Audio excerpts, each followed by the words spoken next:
Baik teman-teman, kita mulai ya.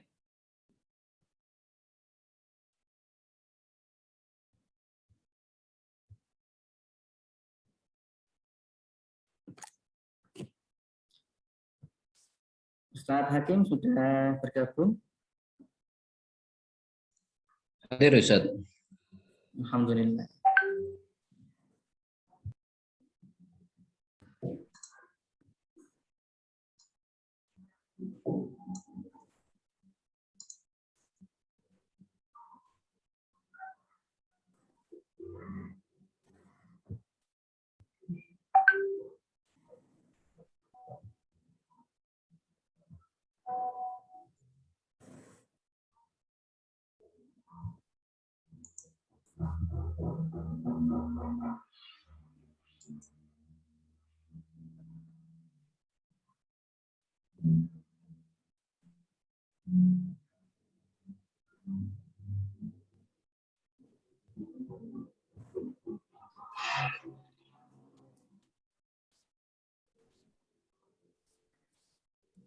Kita mulai. Assalamualaikum warahmatullahi wabarakatuh. Waalaikumsalam warahmatullahi wabarakatuh. Bismillahirrahmanirrahim. Alhamdulillahirabbil alamin. Wa bihi nasta'inu ala umuri dunya wad din. Sayyidina Muhammadin wa ala alihi wa sahbihi ajma'in. Amma ba'd.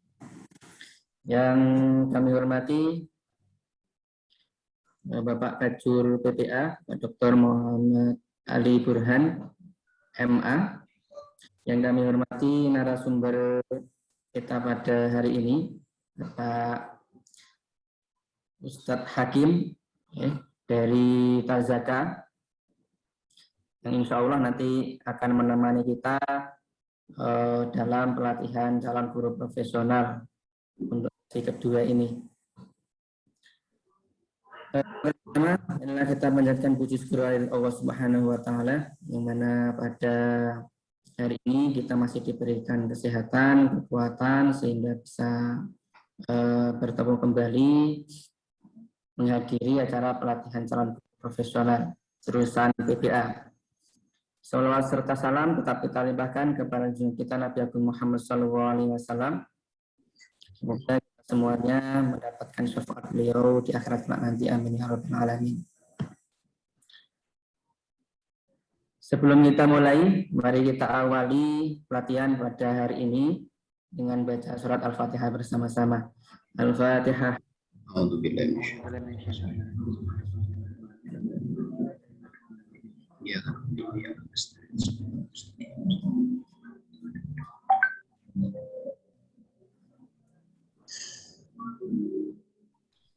Baik, terima kasih.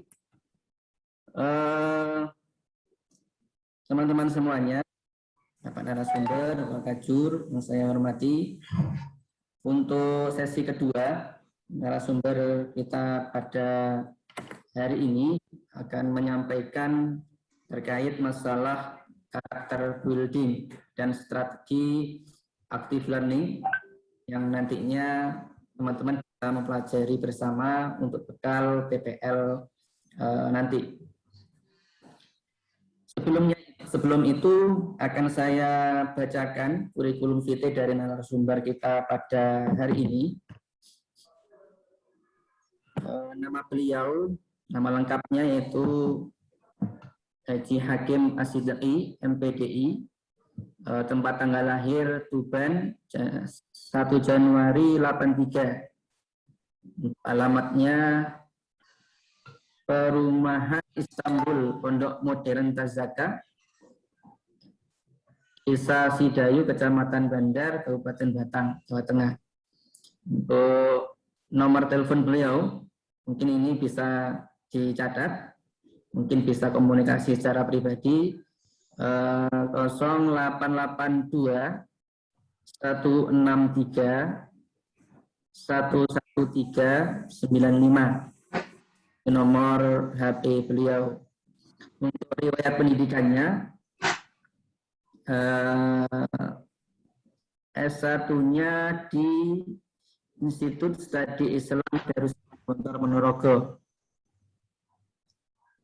jurusannya PAI, kemudian S2-nya program sarjananya di IAIN Sunan Ampel untuk konsentrasinya pendidikan Islam. Itu riwayat akhir dari pendidikan Bapak Hakim Asyidiki. Pengalaman beliau luar biasa sekali, banyak sekali. Jadi beliau pernah jadi pengurus rayon di Pondok Pesantren Modern Darussalam Gontor tahun 99. Kemudian pengurus bahasa Pusat Organisasi Pelajar Pondok Modern di Pondok Pesantren Darussalam Gontor tahun 2000. Ikut serta dalam keorganisasian Dewan Mahasiswa Institut Studi Islam Darussalam (ISID) bagian kefakultasan mulai tahun 2003 sampai 2004. Kemudian guru di Pondok Modern Darussalam Gontor Ponorogo dari 2001 sampai 2006. Dan pengurus di percetakan Pondok Modern Darussalam Gontor dari tahun 2001 sampai 2006. Siswa akhir KMI Pondok Modern Darussalam Gontor. Kemudian guru di Pondok Modern Gontor Putri 3 Widojere tahun 2007 sampai 2008. Kemudian pembimbing siswa akhir ya KMI Pondok Modern Gontor Putri 3. Kemudian wakil direktur KMI Pondok Modern Tazaka dari mulai 2013 sampai sekarang. Jadi beliau luar biasa sekali pengalamannya mengajar di Pondok Modern Darussalam Gontor dan terakhir sekarang di Pondok Modern Tazaka sampai sekarang. Itu curriculum vitae riwayat dari narasumber kita pada hari ini. Untuk selanjutnya kami persilahkan kepada Bapak Ustadz Hakim Asyidiki untuk menyampaikan materinya. Monggo. Yang kami hormati Bapak Kajur, Pak Dr. Ali Burhan, Pak dosen ya, Ustaz Nurul Huda, dan para mahasiswa sekalian. Assalamualaikum warahmatullahi wabarakatuh. Waalaikumsalam. Alhamdulillah rabbil alamin, adada khalqihi wa ridha nafsihi wa zinata arshihi wa midada li kalimatihi. Asyhadu an la ilaha illallah wa asyhadu anna Muhammadan abduhu wa rasuluhu la nabiyya ba'dah, amma ba'du. Alhamdulillah, kehormatan bagi kami mendapatkan undangan, mendapatkan kesempatan untuk berbagi pengalaman khususnya dalam bidang karakter building dan strategi active learning. Ini nanti lebih banyak kepada pengalaman kami ya Ustaz ya. Ini ada, kalau secara teoritis saya kira sudah dapat dalam perkuliahan. Alhamdulillah, ini saya share slide ya. Bismillahirrahmanirrahim. Ini karakter building, ini tema yang menarik sebenarnya. Saya ingin memulainya dengan sebuah slogan yang ada di pesantren kami, karena kami di KMI Kulliyatul Muallimin Al-Islamiyah, ini slogan yang sangat cocok untuk pelatihan kita ya, pelatihan calon guru profesional. Maka para mahasiswa saya berharap bangga akan menjadi guru meskipun hanya levelnya PPL ya Ustaz ya, PPL atau KPL ya. Slogan tersebut adalah laulal muallim lantafatil mihnah. Tanpa guru tidak akan ada profesi lain. Jadi mau jadi dokter, mau jadi dosen, mau jadi apapun itu pasti ada gurunya. Pasti ada campur tangan guru. Nah, maka profesi guru ini adalah profesi yang sangat mulia, yang kita semuanya berharap bahwasanya meskipun kita tidak menjadi guru secara formal, minimal kita akan menjadi guru di dalam keluarga kita masing-masing. Guru yang putri menjadi guru bagi anak-anaknya, seorang ibu dari anak-anaknya, dan seorang ayah dari anak-anaknya juga bagi yang pria. Selanjutnya adalah kenapa kita harus menanamkan karakter building? Program pendidikan di sekolah itu harusnya adalah untuk memperkuat karakter siswa.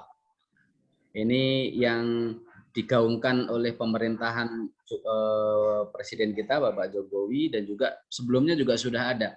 Kami juga termasuk meneliti tentang pendidikan karakter. Jadi pendidikan karakter sejak tahun 2010-an itu sudah menjadi objek vital bagi pendidikan kita. Kenapa? Karena di sekolah itu sebenarnya adalah bukan hanya sekedar untuk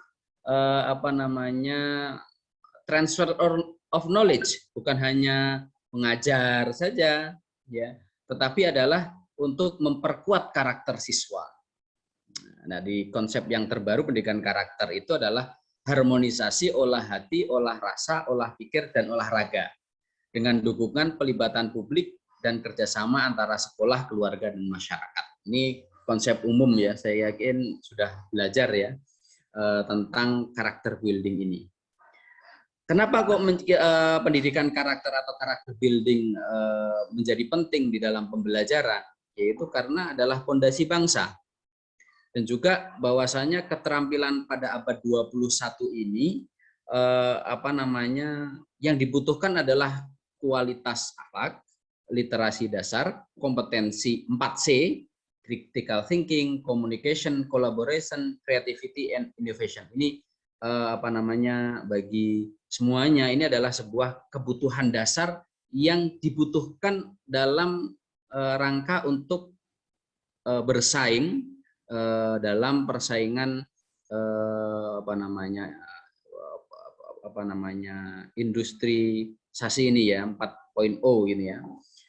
Kecenderungan lain adalah bahwasanya dengan ini generasi kita saat ini adalah dengan internet, dengan sosmed dan sebagainya, cenderung kondisinya adalah ada terjadi degradasi moralitas, etika, dan budi pekerti. Maka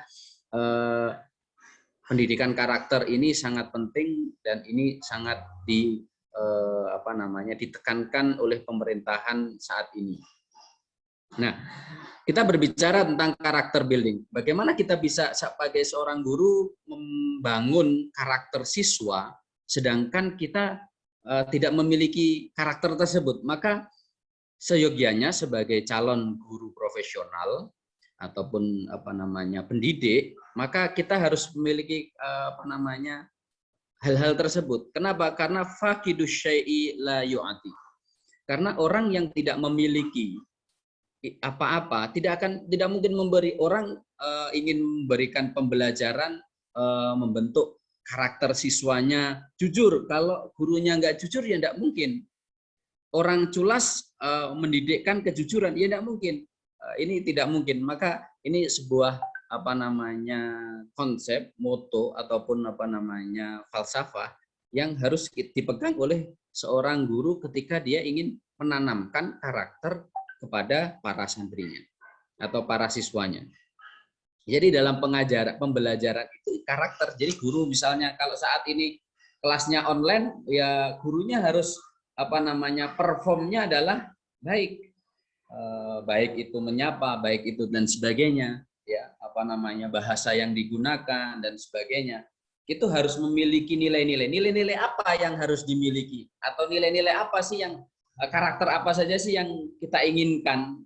Kita kembali ke bawah kepada karakter yang akan dibangun. Ini sesuai dengan filosofi pendidikan karakter Ki Hajar Dewantoro, yaitu ada 4 aspek, yaitu olah hati, etika, olah pikir, literasi, olah karsa, estetika, olahraga ataupun kinestetik. Nah, dari filosofi yang 4 ini oleh pemerintah ini masuk ada banyak sekali, ada 18 nilai-nilai karakter, ada religius, jujur, toleransi dan lain sebagainya. Itu sudah dipelajari saya yakin di sekolah di part mahasiswa ini ya. Nah, nilai-nilai ini sebanyak ini kalau kita pikirkan, banyak sekali ini. Bagaimana cara kita menyampaikannya? Nah, nilai-nilai karakter ini simpelnya itu diperas menjadi 5 saja. Ya, nilai karakter yang diharapkan, karakter ataupun kita mau mendidik apa, yaitu yang pertama adalah religiusitas. Ya, religiusitas apapun agamanya, kalau kita di ini saya yakin Islam semua ya Pak ya. Ini Muslim semua ya. Religiusitas berarti ya seperti apa namanya, sholat tepat waktu, apa namanya, baca Al-Quran, memiliki kemampuan baca Al-Quran dan lain sebagainya, religius. Ya. Dan juga karakter yang kedua adalah nasionalis. Ya, kita NKRI harga mati, tidak ada lagi. Ya, kita nasionalis. Kita sebagai guru, sebagai pendidik, kita harus memiliki jiwa nasionalis atau sifat atau karakter nasionalis. Yang ketiga adalah mandiri. Mandiri kita apa namanya, tidak bergantung pada orang lain. Yang keempat adalah gotong royong. Yang kelima adalah integritas. Integritas ini akhlak, akhlakul karimah. Kalau di pondok kami itu di Tazaka, karakter building yang harus dimiliki oleh setiap guru adalah 4 tas, dirangkum dalam 4 tas. Pertama adalah integritas, yang kedua adalah loyalitas, ketiga adalah totalitas, yang keempat adalah kapasitas. Ini apa namanya, kristalisasi nilai karakter. Jadi guru, para mahasiswa sekalian, bahwasanya menjadi seorang guru kita akan menanamkan karakter-karakter ini. Apa namanya, kita ingin membangun ini kepada para siswa, maka kita harus memiliki dulu. Kenapa? Karena kalau kita tidak memiliki, ya kita tidak akan bisa memberi. Misalnya kita guru, meskipun guru bahasa Arab ya, kita akan menjadi guru bahasa Arab. Ya setidaknya minimal kelihatanlah religiusitasnya apa ketika mengajar, mengucapkan salam. Ya kan? Jadi religiusnya kelihatan, orangnya alim, nggak celingak-celinguk, nggak apa namanya, nggak apa ya kelihatan alim lah. Guru itu harus kelihatan alim minimal di depan siswanya. Kalau guru apa namanya tidak terlihat alim di depan siswanya, maka siswa akan mencontoh siapa kan gitu. Ada istilah bahwa kita sering mendengarkan semboyan apa namanya istilah ini atau peribahasa ini adalah kalau guru kencing berdiri, maka siswanya kencing berlari. Ya ini, maka sikap ini, religiusitas ini ya kita harus terlihat, seorang guru harus terlihat religius, minimal di depan siswanya. Kalau kita ingin menerangkan ataupun mengajarkan religius ini, ya apakah kalau religius itu kelihatan dari harus pakai peci? Ya tidak mesti ya. Sesuai dengan situasi dan kondisi. Tapi religius itu artinya adalah alim. Alim itu ya guru itu ditiru, digugu dan ditiru. Ya bisa ditiru lah. Kesopanannya. Ini berkaitan dengan integritas. Religiusitas ini berkenaan dengan integritas. Karena religiusitas itu ya diajarkan oleh setiap agama. Ya. Nah, nasionalis, ya kelihatan nasionalisnya tidak memecah belah, apa namanya, pemersatu bangsa. Ini nasionalis. Mandiri itu kuat, kelihatan kuat ya. Guru mandiri. Ya. Gotong royong. Nah, gotong royong ini saat ini apa namanya marak bahwa ada apa namanya metode pembelajaran apa namanya kolektif ya, apa namanya disebutnya itu pendidikan kerjasama. Nah ini apa namanya hanya metodologi saja ya. Bagaimana ini karakter ini harus kita miliki. Bagaimana religiusitas ya apa namanya guru bisa minimal salam lah kalau dalam pembelajaran. Apalagi saat ini adalah daring ya. Kalau daring semacam ini ya kelihatanlah guru itu bagaimana dia sikapnya. Kalau memang hanya religiusitas itu ditandai dengan pakai peci ya kita harus pakai peci. Kalau yang bagi yang putri berhijab ya berhijab. Itu nampak religiusitasnya daripada tidak nampak sama sekali. Ya kan? Minimal kan performnya, religiusitasnya kelihatan, integritasnya kelihatan, gotong royongnya kelihatan, mandirinya kelihatan. Nah, ini karakter ini harus dimiliki dulu oleh guru sebelum itu akan ditransformasikan kepada siswa. Nah, proses transformasinya bagaimana? Ini pengalaman di Pondok Modern Tazaka di sekolah kami, yaitu adalah yang pertama adalah mempertahankan cara-cara lama yang baik dan mengakomodir cara-cara baru yang lebih baik. Artinya apa? Kebiasaan-kebiasaan. Oh, guru itu biasanya bagaimana? Oh, tepat waktu. Guru itu rapi, guru itu pakaiannya rapi, guru itu ini. Ya, yang lama yang maklumat pengetahuan kita yang diterima selama menjadi mahasiswa itu yang baik-baik dipertahankan.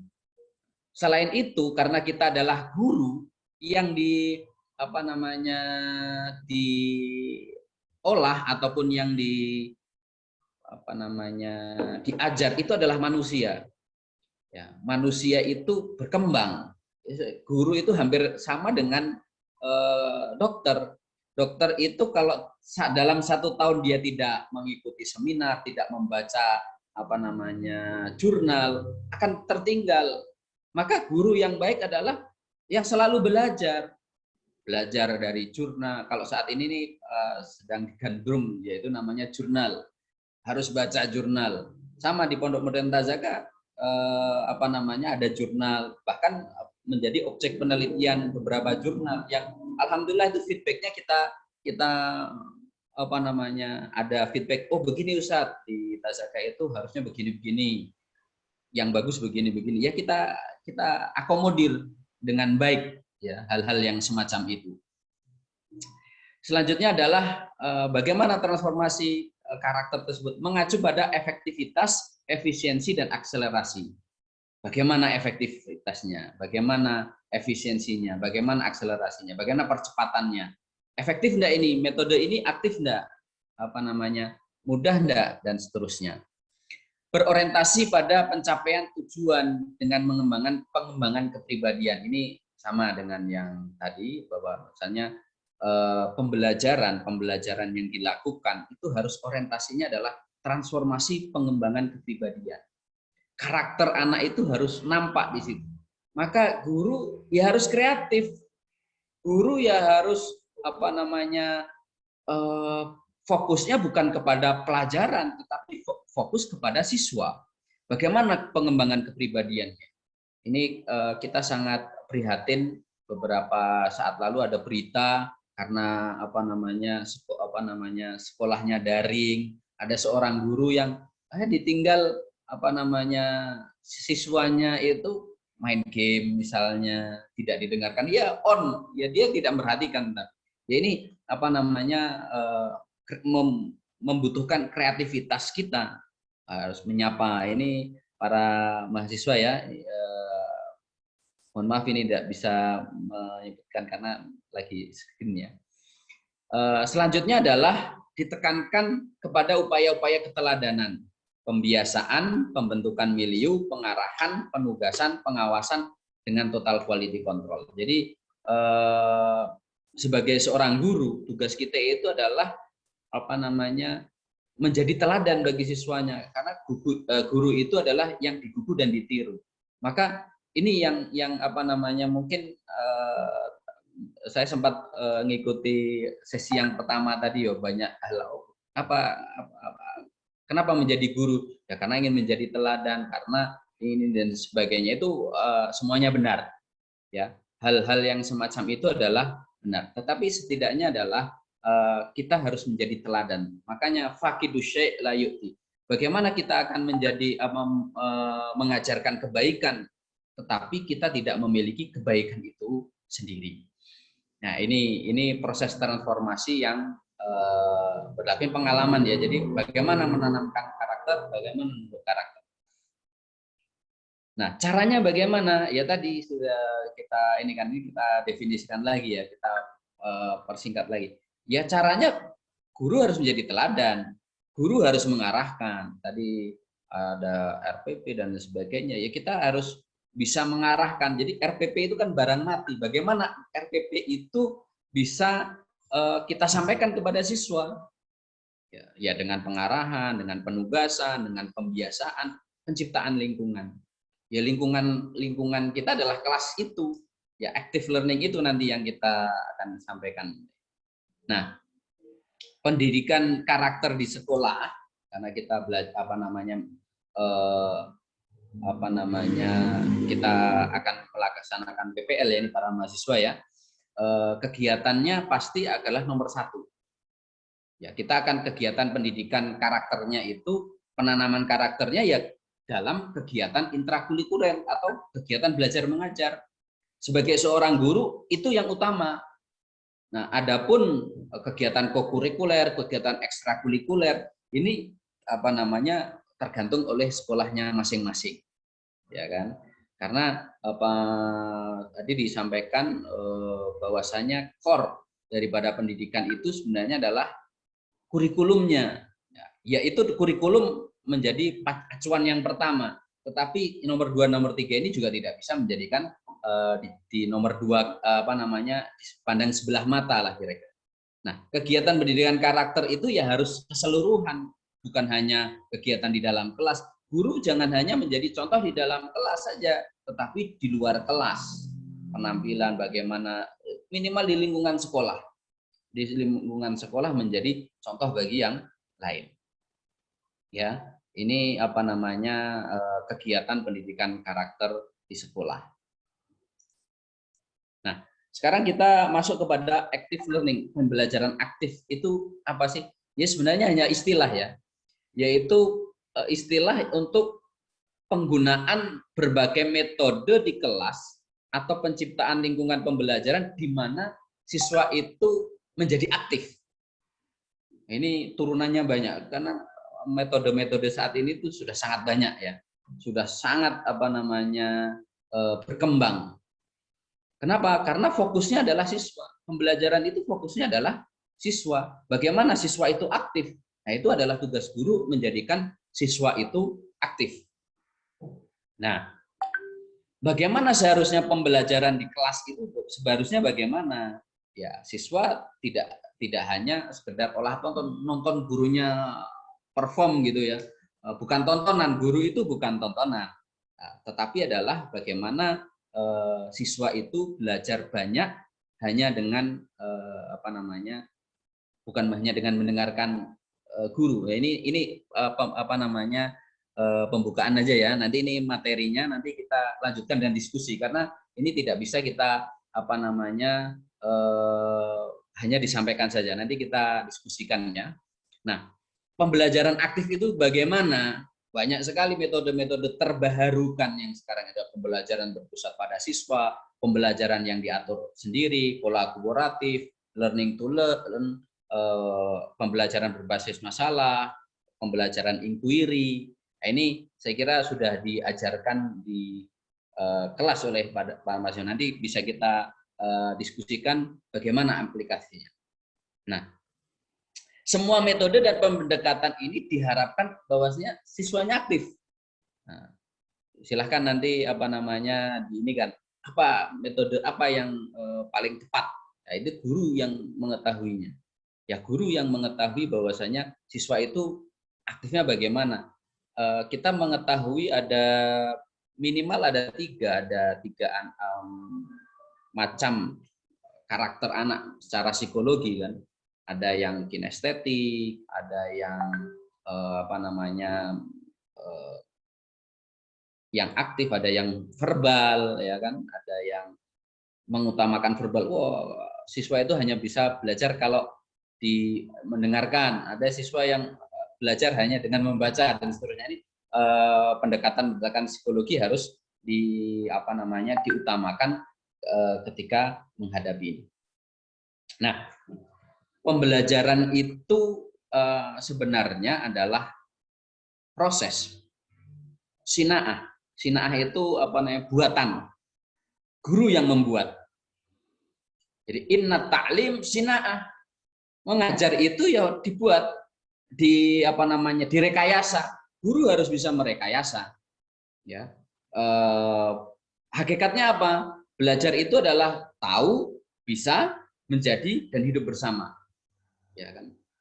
Ini konsepsi di WHO ya Maka guru harus mengetahui target atau tujuan kegiatan belajar mengajar sebelum melaksanakannya. Jadi, sekarang saya masuk pelajaran apa? ya kan? Ini PPL nanti misalnya mau masuk pelajaran apa, ya harus tahu saya akan ngajar apa, ya kan?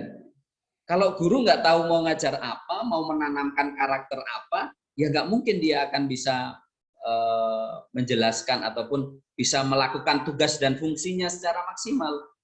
Maka ini yang harus kita ketahui, bahwasanya rekayasa pembelajaran itu adalah rekayasa daripada seorang guru, rekayasa sekolah kepada para siswanya. Bagaimana sekolah itu menjadi baik? Ya memilih guru-guru yang baik. Ya, ini apa namanya, bahwasanya pendidikan kita ini adalah rekayasa sebenarnya, merekayasa anak untuk menjadi pribadi yang lebih baik, orang yang berkarakter, yang menjadi karakter yang lebih baik. Nah, kenapa sih pembelajaran aktif itu ada sebenarnya? Itu sebenarnya bermula dari taksonomi Bloom. Nah, ini sudah diajarkan ya. Nah, saat ini yang sedang ngetren itu adalah HOTS, High Order Thinking Skill. Kita melihat di buku-buku K13 itu tulisannya HOTS gitu ya. Jadi metode pembelajarannya ya berubah karena ini nih, apa namanya, dasarnya itu kenapa? Karena ada fase ini. Kalau pada zaman kami dulu, saya waktu di Gontor awal itu ya, saya menjadi santri, saya ngajar di sana, itu memang pembelajaran saat itu, kurikulum saat itu, kurikulum 2006, ada kurikulum CBSA dan seterusnya, itu lebih pada fokus pada lower order thinking skill. Nah, pada saat ini sebagaimana yang saya mukadimah di depan itu adalah bahwasanya kebutuhan saat ini itu adalah 4C. Ya, 4C itu ranahnya ada di mana? Ada di high order thinking skill. Kebutuhan saat ini, kebutuhan apa namanya, abad 21 ini, pembelajaran itu tidak hanya lower order thinking skill, harus ada creating, harus ada evaluatif, harus bisa menganalisis. Ya, harus bisa menciptakan, harus bisa mengevaluasi, dan harus bisa menganalisa. Maka ini apa namanya, dasar atau teori awal kenapa sih marak namanya, kenapa kita harus melakukan pembelajaran aktif.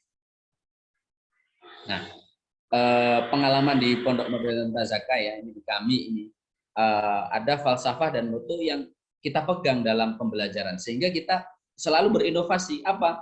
Ilmu itu bukan untuk ilmu, tetapi ilmu itu untuk amal dan ibadah. Kita belajar itu buat apa sih? Ya untuk kita amalkan, untuk kita bisa beribadah.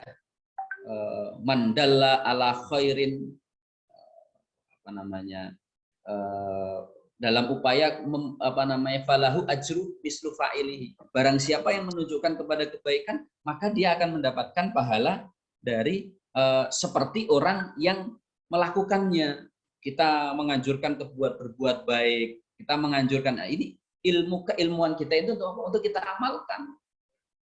Ya. Yang kedua adalah seluruh mata pelajaran harus mengandung pendidikan akhlak. Ya, karakter building tadi. Mau ngajar apapun itu, bahasa Arab, mau ngajar nahwu, mau ngajar sorof, mau ngajar tamrinat misalnya, itu harus ada pendidikan akhlaknya. Bagaimana caranya? Itu adalah kreativitas guru. Kreativitas guru bagaimana dia menanamkan tadi, kalau apa namanya, dalam pendidikan nasional kita itu ada 5 kristalisasi 5 karakter itu. Nasionalisnya muncul, religiusnya muncul, gotong royongnya muncul. Pasti akan bertanya-tanya, wah kalau pembelajaran gotong royong berarti ngerpek jamaatan gitu ya, apa namanya, nyontek jamaah gitu. Ya bukan begitu. Artinya gotong royong di sini bukan itu gitu loh. Ya kan ada nilai-nilai yang membatasi salah satu nilai yang lain. Nah, moto yang terakhir yang kami apa namanya, pengalaman kami di Pondok Modern Tazaka adalah pertanyaan yang baik merupakan separuh dari ilmu. Maka guru ketika dia mengajar, ini dalam konteks pembelajarannya ya, apa namanya, ketika dia bisa bertanya dan siswa bisa menjawab, tujuan pembelajarannya sudah tercapai. Dan kualitas guru itu dilihat dari kualitas soalnya. Ya, kalau misalnya mengajar bahasa Arab misalnya, ya pertanyaannya harus menggunakan bahasa Arab. Jadi nampak kealimannya, nampak keguruannya. Ya. Guru bahasa Arab tapi mengajar dengan menggunakan bahasa Indonesia itu akan mengurangi kepercayaan muridnya. Wah, ini gurunya iso bahasa Arab tenan ora kan gitu. Oke. Selanjutnya, nah ini pengalaman di kegiatan PBM kalau di Pondok Pemerintah Zaka itu input misalnya kita masuk dalam proses pembelajaran, inputnya siswa tidak tahu. Ya, kemudian dikasih materi, kemudian ada tujuannya, kemudian ada pembelajarannya, terus ada at-tatbik itu evaluasi, madah itu materi, al-gharad itu tujuan, al-arad itu pembelajarannya, isinya. Nah, maka diakhiri dengan evaluasi. Dalam satu kegiatan pembelajaran itu di Pondok Pemerintah Zaka, prosesnya ya ini. Ada pengaruh apa yang mempengaruhi ya? Jelas motivasi, tujuan dan kemampuan siswa. Yang dari luar ya lingkungannya. Ada SDM dan sarana. Itu gambaran umum PBM di Pondok Pemerintah Zaka. Nah, ini alurnya ya. Al-madah, al-ghardu, al-arad, wa thariqah wal wasail, at-tatbik, rududul fa'l. Rududul fi'l. Materi itu penting ya. Tadi kurikulum itu penting. Ya, betul, kurikulum itu penting. Sekolahnya pakai kurikulum apa? K13 kah atau tapi kalau saat ini saya kira sudah K13 semua ya. Tidak ada yang pakai KPM yang kurikulum yang lain. Materinya jelas, tujuan dari pembelajarannya jelas, tujuannya apa? Oh, siswa bisa, saya ingin menanamkan karakter A, saya yang ini. Harus jelas dulu, baru kemudian adalah kita memilih metode, kita memilih sarana prasarana, baru evaluasinya. Setelah dievaluasi baru rududul fi'l. Apa feedbacknya apa? Capaiannya apa? Maka proses pembelajaran itu jangan berfokus pada hasil saja, tetapi adalah prosesnya ini. Proses ini yang menentukan hasil. Jangan melihat hasil skor akhir lah. Harus melihat prosesnya, bagaimana perjuangannya dan seterusnya. Nah, ini yang kita harapkan. Nah, yang penting di dalam penanaman karakter pembelajaran aktif itu sebenarnya apa? Yang pertama adalah al-madah muhimmatun. Walakin at-thariqah ahammu minal madah. Materi itu penting. Tetapi bagaimana kita menyampaikan materi tersebut? Metode pembelajarannya. Kita ingin pakai metode apa? Inquiry misalnya. Kalau materinya sudah bagus, metode yang digunakan hanya metode demonstrasi ya salah. Kita banyak metode, ada metode inquiry, ada learning to learn dan seterusnya. Nah, ini artinya seorang guru harus memperbaharui metode pembelajarannya. Materinya oke, materi udah bagus, kurikulum yang kita pakai sudah bagus.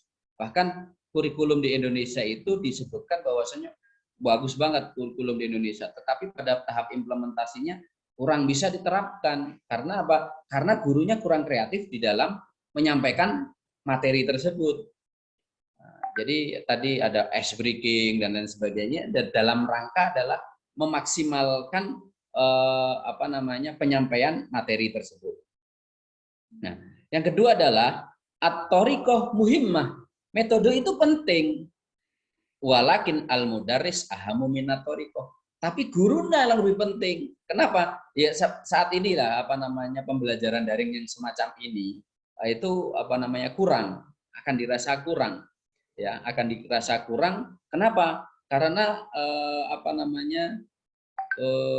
interaksi antara guru dan murid tidak seperti interaksi off air gitu ya. On air sama off air itu berbeda. Memang kalau kita hanya transfer of knowledge, kita hanya memberikan pengetahuan, cukuplah. Bahwasanya siswa-siswa kita itu mungkin lebih pintar daripada kita. Ya, kami ya misalnya para mahasiswa ini saya ingin tahu medsosnya bagus, wah dikit-dikit Google. Kalau hanya pengetahuan cukuplah. Internet udah cukup, nggak usah belajar menjadi mahasiswa, nggak usah belajar di sekolah asli. Tetapi kenapa harus di sekolah? Kenapa harus di perguruan tinggi? Karena mudaris itu tetap penting, sosok itu penting. Oh, dosennya seperti ini, oh ini begini, itu masih penting dan itu tidak bisa digantikan. Kami di pesantren ini sehari ini mengalami siswa mengajar siswa yang 1 tahun tidak sekolah, artinya tidak ada tatap muka di sekolahnya, itu juga butuh effort ya, bagaimana mendidiknya, bagaimana ininya. Ya kalau di pesantren ya off air ya, karena pesantren off air lebih mudah gitu ya daripada ketika kita harus on air gitu. Ya, ini maka al-mudarris ahamu minat toriko. Metode bagaimanapun metodenya, guru itu masih lebih penting. Guru itu tidak tergantikan. Nah, yang terakhir adalah al-mudarris muhim, walakin ruhul mudarris ahamu minal mudarris. Guru itu ya penting, tetapi jiwa keguruannya, jiwa mendidiknya itu lebih penting. Maka ketika kita ingin menanamkan karakter kepada siswa, ya tadi di awal fakidus syai' la yu'ti, ya kita harus dimulai dari diri kita dulu. Maka para mahasiswa ini ada Umi, ada Ahmad Hanafi, ada Muhammad Arifin dan seterusnya itu harus menjadi guru, harus memiliki jiwa guru, jiwa mendidik, jiwa mengajar. Nah, itu yang lebih penting. Karena saat ini dalam negara kita ini ya guru hanya sekedar jadi guru, hanya ngajar saja, yang penting ngajar. Di luar kelas, di rumah itu ya sama sekali tidak bisa ditiru. Guru terlambat, guru ini dan sebagainya. Ya kita harus jujur bahwasanya pendidikan di negara kita ini mundur. Kenapa? Salah satunya adalah karena jiwa keguruan itu sudah mulai pudar, sudah mulai luntur.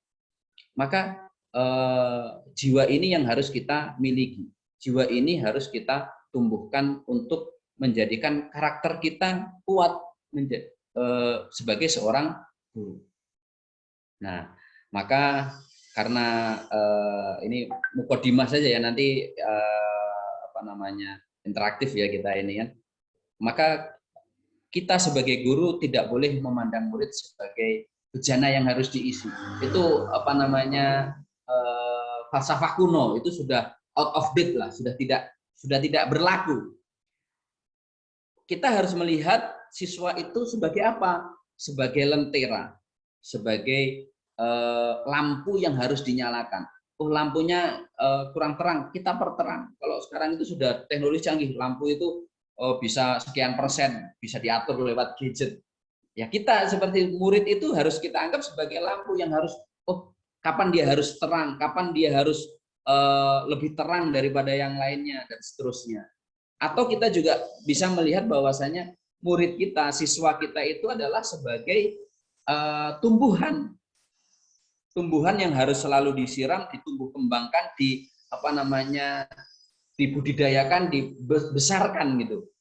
Bukan sebagai bejana ataupun cangkir yang hanya diisi. Ya kalau cangkirnya itu nggak cukup, ya luber, nanti ya mubadir, hal-hal yang diberikan mubadir. Salah satu hal yang masih bisa kita pakai adalah kalau kita memandang murid sebagai bejana itu adalah ya kita tekonya. Nah, kalau kita sebagai pengajar, sebagai guru itu ibarat ceret. Kita mau ngasih apa? Ya kalau ceret itu isinya susu, yang keluar akan susu. Kalau ceret itu isinya teh, maka yang keluar akan teh. Yaitu berarti diri kita dulu. Kita sebagai guru itu harus memiliki isi. Isinya apa? Nah, kalau isinya sampah, ya akan keluar sampah. Maka seorang guru harus memiliki isi-isi yang bermanfaat, isi-isi yang baik, sehingga bisa ditularkan kepada muridnya. Ini pembuka dari kami, ya, dari saya, bagaimana kita menanamkan karakter, ya kita harus memiliki dulu. Konsepnya seperti sebenarnya tidak berupaya untuk menambah suatu hal yang baru, tapi menekankan bahwasanya kita harus memiliki karakter itu sendiri. Religius ya, mahasiswa IAIN itu ya harus kelihatan religius lah. Baca Al-Qur'annya, salamnya minimal terlihat dari salam. Kita ngajar bahasa Arab tapi nggak bisa menulis Arab, tidak bisa membaca Arab, ya tidak terlihat religius. Religius itu artinya bukan hanya dalam keagamaan ya, religius itu ya keguruannya lah kira-kira. Ya, integritas dan religiusitas itu 11-12. Ya, itu pembuka dari kami. Nah, ini kami berharap feedback ini ada banyak, ini ada 98 mahasiswa ini. Kita diskusi bagaimana sih di kelas itu, bagaimana sih active learning yang bisa cocok gitu kira-kira. Yang cocok bagaimana? Ya tergantung kelasnya. Nanti kelasnya anak SD berbeda dengan SMP, dengan SMA, ya santri di pesantren dengan MTS di luar ya berbeda gitu kan. Ya ini kita melihat harus melihat dulu subjeknya. Guru itu harus alim ya, harus ya arif kulla syai' ya. Ya muridnya bagaimana? Ice breaking kapan digunakan? Ini digunakan kapan? Ya kita melihat situasi dan kondisi. Kita harus belajar dari keadaan ya. Satu hal lagi ya, ini kalau akan menjalankan PKL ataupun PPL itu kan harus membuat RPP ya. Nah RPP itu kalau diusahakan jangan hanya sekedar copy paste. Kenapa? Kalau copy paste ya kita nggak tahu apa tujuannya apa. Ya harus buat sendiri. Ya copy paste boleh, tapi harus memahami apa yang akan disampaikan, apa yang akan menjadi muqaddimah, apa yang akan menjadi persepsinya, bagaimana pengajarannya, ice breakingnya bagaimana, ya kan? Apakah akan metode yang digunakan apa ini? Inquiry kah, learning to learn kah, atau kalau di Tazaka, di kami saat ini lebih mengedepankan yang namanya critical teaching. Critical teaching itu adalah teaching with critical thinking. Jadi mengajar anak supaya berpikir kritis. Bagaimana caranya? Untuk anak itu supaya berpikir, kita rangsang dengan pertanyaan. Setelah muqaddimah, setelah ice breaking, pokoknya setelah persepsinya itu siap, anak-anak itu siap untuk belajar, kita tanya, tahu nggak ini misalnya? Kalau dalam bahasa Arab misalnya kita belajar jumlah mufidah misalnya, kita tanya zahaba Muhammadun misalnya, zahaba Muhammadun ila suq. Itu anak-anak bagi yang nggak tahu kan apa ini? Kita kasih contoh-contoh. Baru kita terangkan, oh ini jumlah mufidah, ini namanya jumlah fi'liyah. Nanti ada al-masjidu jamilun, al-masjidu kabirun. Nah, itu jumlah fi'liyah dan seterusnya. Jadi anak itu berpikir, oh ini apa ya? Sing ditulis ki opo, artinya opo kan gitu. Jadi kita menimbulkan curiosity apa? Rasa ingin tahu siswa. Yaitu makanya harus mengenal, karena kita tadi ada HOTS dan LOTS ya, karena kita saat ini learning pembelajaran aktif itu dasarnya adalah itu, bahwasanya kebutuhan kita saat ini adalah HOTS. Anak-anak itu harus berpikir, harus kreatif. Ya bagaimana bisa dia kreatif? Ya kita bikin dengan apa? Ya pertanyaan. Pertanyaan di sini adalah untuk didiskusikan, bukan pertanyaan jawaban siswa itu sudah tidak bisa kita hukumi dengan benar dan salah saat ini. Ya, ahsanta toibi itu jelas, apapun jawabannya sebenarnya benar menurut persepsi anak kan. Nah, tugas kita sebagai seorang guru adalah meluruskan. Ya kalau pengajar bahasa Arab ya ilmu pasti ya, bahasa Arab itu ya ilmu pasti. Kalau ada harfu jar, maka bawa belakangnya harus majrur. Ya kan? Ila suki, nggak mungkin ila suku, ya kan? Tapi ada juga yang tidak majrur. Ila misro misalnya. Karena dia itu mamnu'u minas sorfi dan seterusnya. Ya kan? Maka kita harus kreatif di dalam melakukan pembelajaran di kelas. Saya kira itu materi awal Ustadz ya. Ini saya kira diskusi nanti. Saya berharap feedback ya dari para mahasiswa ini, karena kebutuhan ya, mungkin bagaimana sih ngajar itu kan sebenarnya kebutuhan untuk PPL itu kan bagaimana sih menghadapi siswa kan gitu, kira-kira kan begitu Ustaz. Active learning itu bagaimana sih penerapannya ya kan? Saya kira itu Ustaz ya. Tadi saya kira normatif saja ya, hal-hal yang bisa kita elaborasi kembali, yaitu demikian apa yang menjadi bahan awal, bahan diskusi kita pada siang hari ini. Saya kembalikan kepada Ustaz Huda. Tafadhol Ustaz, mungkin ada yang ingin bertanya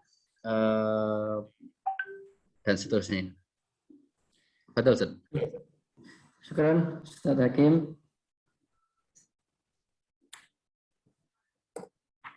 Baik teman-teman, masih ada di tempat? Halo. Halo Suara- Pak. Masih Pak. Masih semangat? Agak lemes Pak.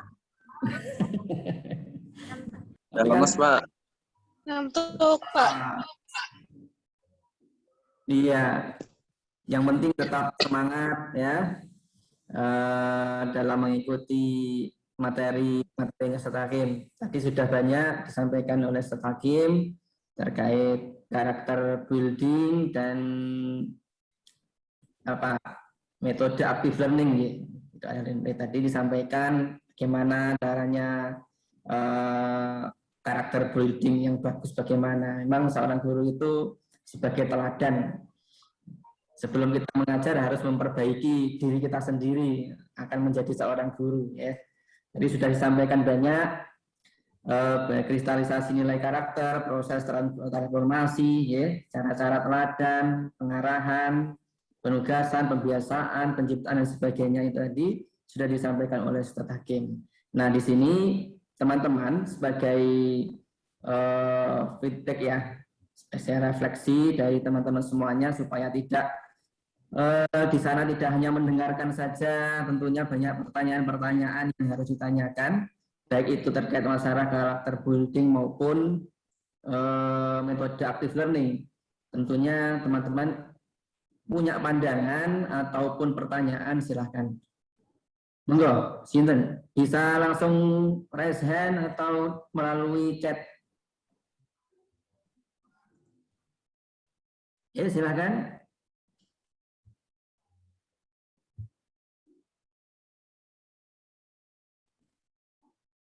Sirajul Munir. Silahkan. Mbak Dewi Sartika heboh tadi ya. Silahkan yang mau bertanya kepada Ustaz Hakim. Ya, silahkan. Silahkan. Ya, sebagai mungkin yang sudah mengajar ya, yang mau mengajar juga memiliki kebingungan nantinya gimana, metode ini pasnya gimana, bisa langsung ditanyakan di sini. Metode active learning yang pas untuk materi ini apa, ini kan bisa ditanyakan. Silahkan. Halo.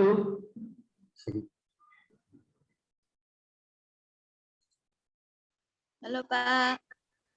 Ayo. Ya, monggo. Mbak Sylvia Maharani, silahkan.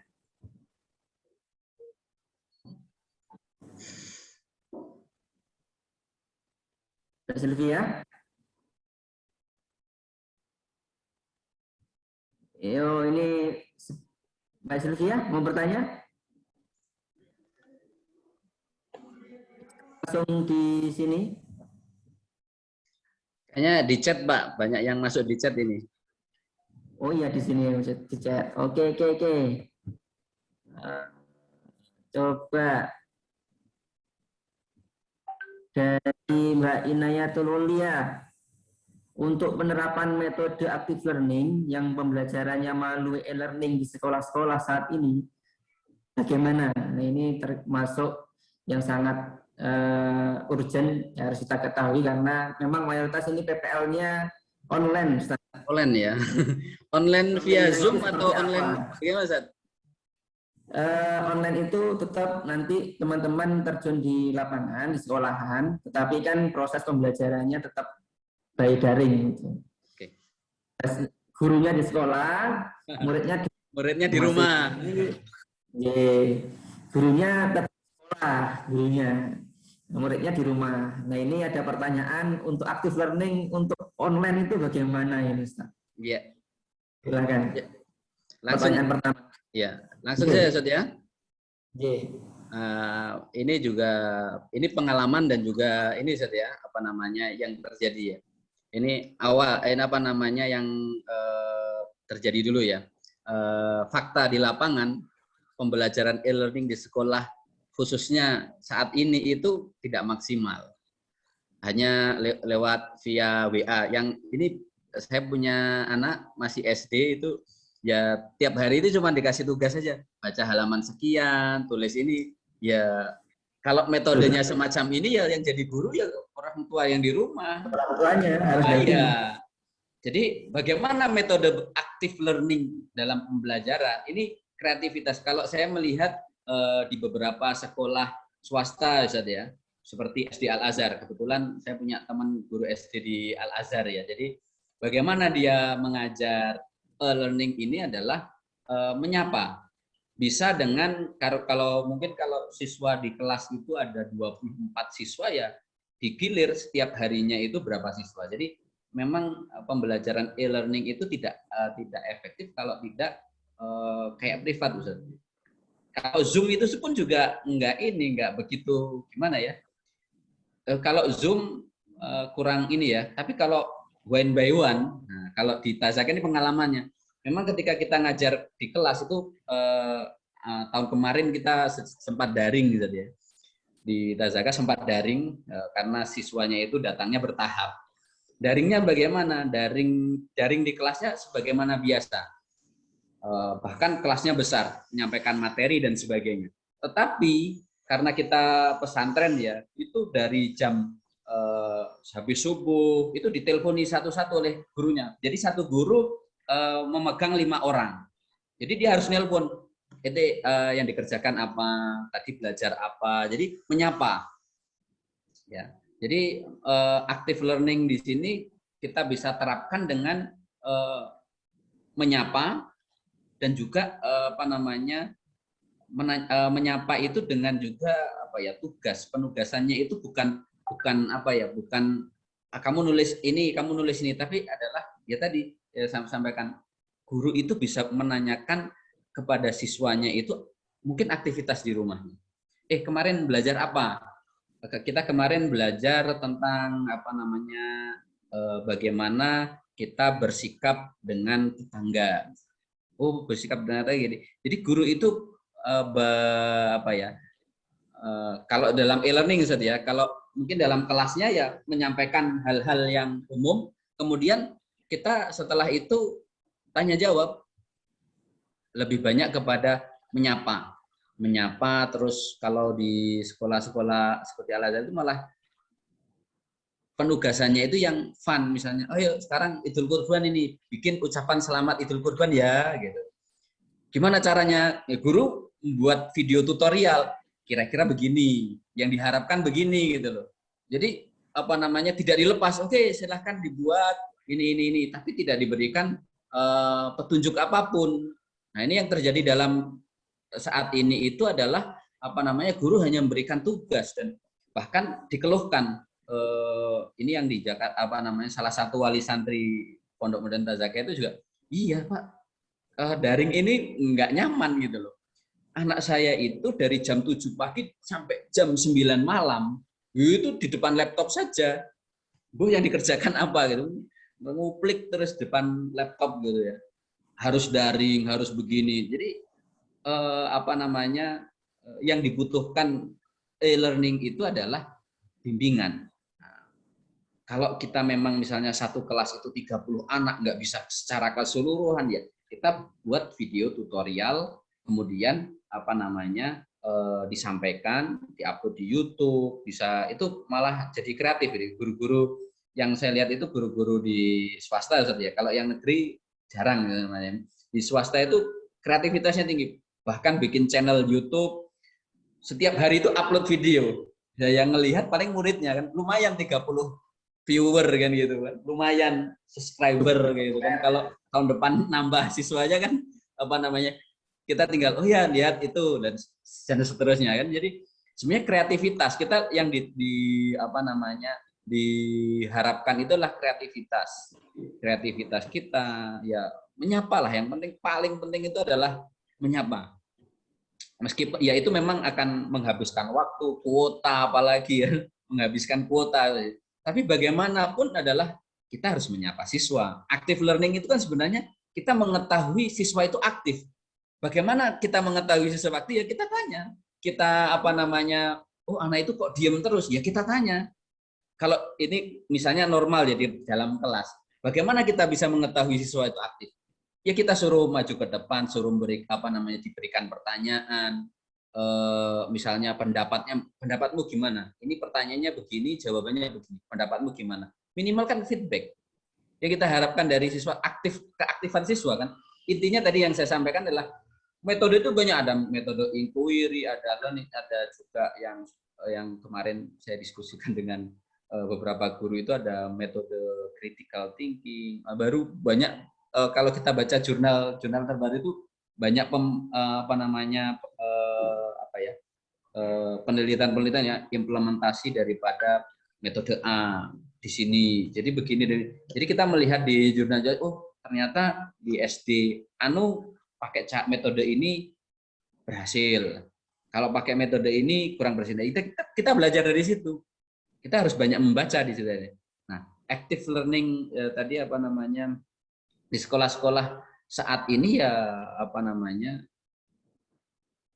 memang butuh usaha yang lebih ya. Di Tazaka sendiri aja waktu daring itu effortnya lebih tinggi Ustaz. Effortnya harus memberikan kuota kepada guru-guru. Jadi sebelumnya itu tidak ada apa namanya anggaran untuk kuota, sekarang dibuat anggaran kuota. Jadi di checklist bagaimana kita menggunakan Google Classroom untuk apa namanya merapikan pekerjaan dan sebagainya. Banyak aplikasi yang bisa kita gunakan. Tetapi intinya adalah bagaimana kita aktif learning dalam e-learning itu ya kita menyapa. Kita harus menyempatkan. Kalau bisa ya face to face apa namanya one by one, misalnya ada siapa nih di sini ya disapa. Kita menyapa. Apakah setelah pembelajaran umum ataukah ini kan kita menerapkan active learning ya. Biasa kalau ini teman saya itu dia bikin YouTube terus nanti feedbacknya itu apa namanya siswanya itu nelpon gurunya nelpon, gimana sudah lihat videonya enggak, gimana videonya gitu. Itu kan anak akan bilang oh videonya bagus gini dia kan menceritakan apa yang dia lihat. Nah, belum lihat kan juga akan yang Ustadz mohon maaf belum sempat melihat. Ya, lihat sekarang. Setidaknya kan mengingat. Jadi anak itu akan menjadi aktif. Ya, aktifnya bagaimana ya disapa. Jelas itu metode apa namanya? Metode offline diterapkan menjadi online. Nah, selain itu adalah dengan aplikasi. Ya, dengan aplikasi Google Meeting, Google Classroom. Jadi keaktifan siswa itu bisa dipantau dengan Google Classroom.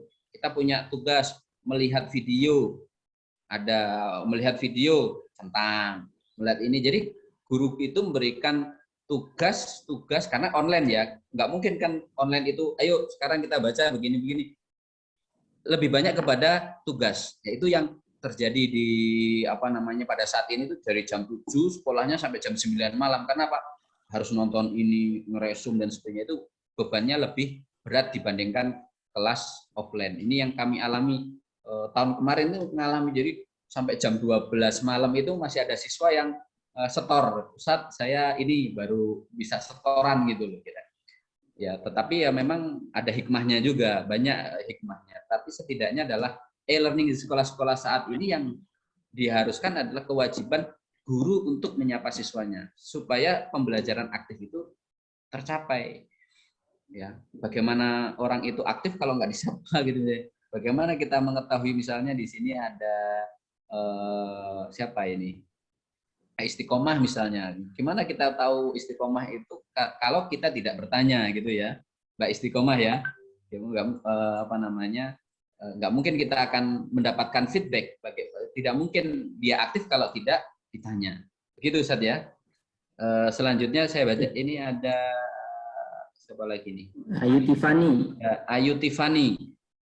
Kalau kita sebagai guru itu menganggap murid sebagai teman, jadi siswa bisa sharing dengan kita.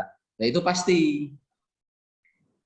Tadi penutupan kami tadi adalah kita harus melihat siswa itu sebagai lentera yang akan dinyalakan. Tugas guru itu, nah ini pengalaman di pondok aja ya. Di pondok itu Tripusat Pendidikan diambil oleh pesantren. Pendidikan sekolah, pendidikan keluarga, pendidikan lingkungan. Maka seorang guru itu fungsinya banyak. Kalau di kelas jadi guru, di lapangan jadi teman. Kalau di pondok ya. Jadi ketika main bola itu ya main bola seperti teman. Ya, kadang-kadang yang murid nakal, wah gurunya killer itu. Ketika main bola sliding aja gitu. Ada yang semacam itu memang. Tetapi apa namanya posisi guru, posisi kita sebagai guru itu harus bisa menempatkan kita itu harus bisa berperan 3 peran itu. Peran orang tua, peran guru, peran teman, peran kakak. Yaitu kita harus bisa memerankan itu semuanya. Jangan ada batasan antara guru dengan murid.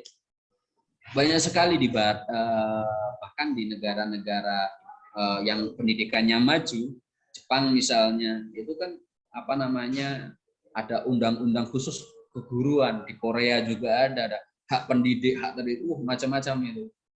Ya, apa namanya yang paling utama itu adalah bagaimana seorang guru itu melihat situasi dan diri. Kalau tadi active learning tadi itu ketika kita bertanya ya kita bertanya sebagai guru, tetapi ketika kita membimbing anak itu tidak bisa, ya kita jangan killer gitu. Kamu nggak bisa berdiri, kamu nggak bisa goblok dan sebagainya. Enggak. Oh belum bisa ya. Kita terangkan supaya oh gini loh, maksudnya begini. Misalnya kalau dalam bahasa Arab misalnya ada siswa yang menyampaikan zahaba Muhammadun ila suku misalnya. Kan salah. Bagaimana? Kok ila suku mana? Kita bimbing anak itu. Ila itu apa? Ila itu kan harfu jar. Setelah harfu jar itu harokatnya bagaimana? Kalau anak itu apa namanya sadar, oh iya anak apa namanya harfu jar itu setelahnya harus majrur, harus kasroh. Berarti ya. Jadi kita membimbing. Bagi yang tidak bisa itu kita membimbing, maka kita akan siswa itu akan merasa kita itu sebagai teman, bukan sebagai hakim, gitu.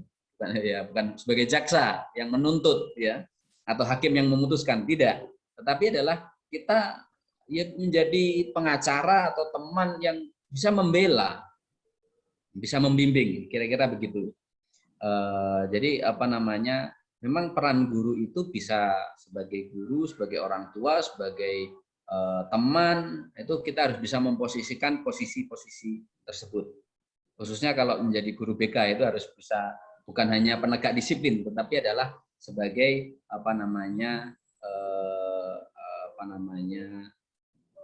teman.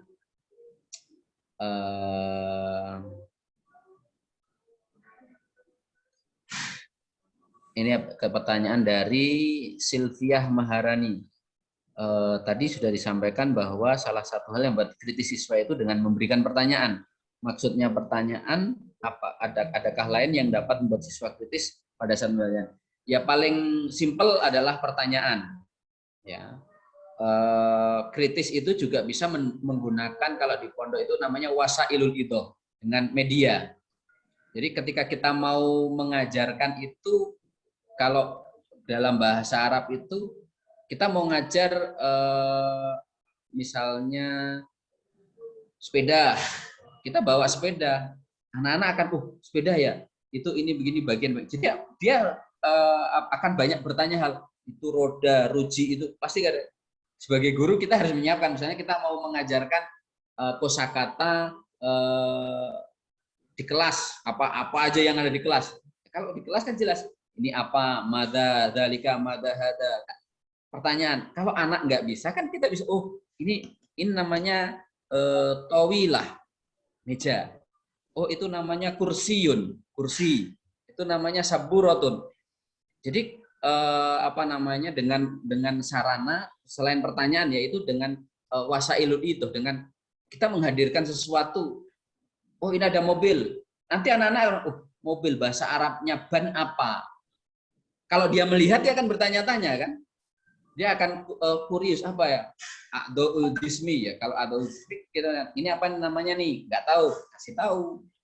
Gitu loh. Jadi kalau anak itu dengan kita bertanya atau anak itu bertanya, dia akan menjadi kritis. Kritis itu kan artinya feedback. Anak itu aktif kan? Aktif bertanya, aktif menjawab. Ya kan? Jadi berpikir kritis itu selain dari pertanyaan adalah dengan menghadirkan hal-hal yang menimbulkan rasa keingintahuan. Kalau di pesantren itu ketika ngajar misalnya di pesantren itu ada yang namanya as-sayyarah, judul mutolaah ya, judul bacaan Arab itu as-sayyarah. Maka kalau guru itu masuk kelas bawa mobil kan nggak mungkin, Mbak ya. Bawa mobil masuk kelas nggak mungkin. Ya bawanya itu replika. Ketika dia bawa replika kan anak-anak bertanya, Ustadz Sayu Alimada, guru ini mau ngajar apa? Dia akan ngajar, oh hadhihi sayyarah. Nanti anak-anak, oh itu namanya mobil. Mobil itu ada rodanya, ada dashboardnya, ada ininya. Nanti dia akan bertanya, Ustadz itu bahasa Arabnya apa? Ustadz itu bahasa Arabnya apa? Nah, kita sebagai guru ya kan harus persiapan. Nggak mungkin kita bawa mobil terus nanti ditanya, itu rem bahasa Arabnya apa? Nggak tahu.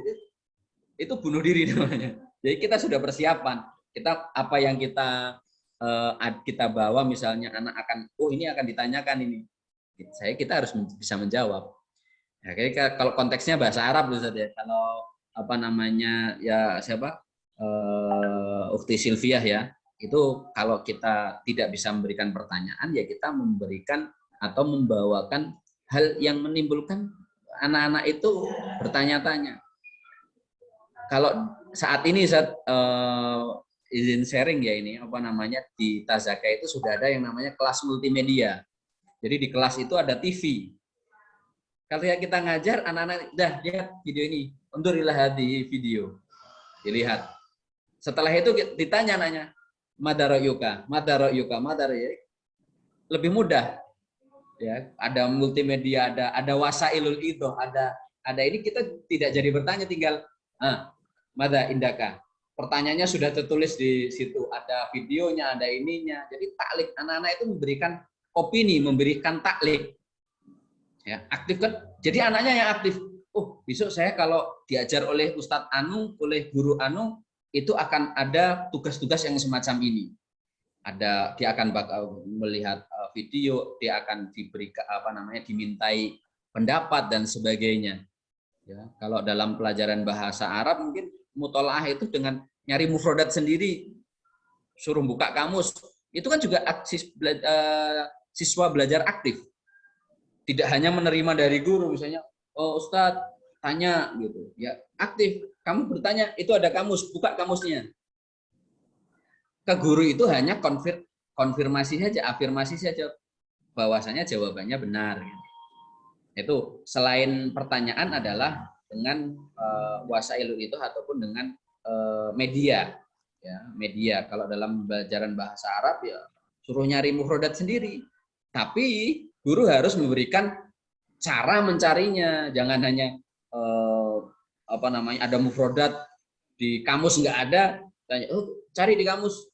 Kalau saat ini kan lebih mudah, anak-anak di sekolah, di beberapa sekolah itu pembelajarannya sudah multimedia, anaknya pegang komputer, gurunya pegang komputer, dah cari di Google kira-kira, atau cari itu di internet ada kamus online, silahkan dicari.